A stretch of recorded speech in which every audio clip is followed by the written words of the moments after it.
Azoospermia জিনিসটা কি? অর্থাৎ আপনার শুক্রাণু বের করছে, শুক্রাণু বের করার পরে ল্যাবে টেস্ট করা হয়েছে, টেস্ট করার পরে দেখা গেছে প্রতি এমএলএ থাকার কথা 15 মিলিয়ন। 1 মিলিয়ন মানে 10 লাখ।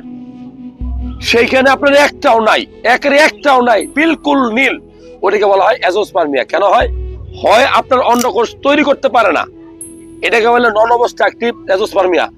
অথবা আপনার অন্ডকোষ তৈরি করে কিন্তু যেই পথে আসে, যেমন ইপিডিডাইমিস, ভাস ডিফারেন্স, সেগুলা ব্লক হয়েছে। কেন ব্লক হয়?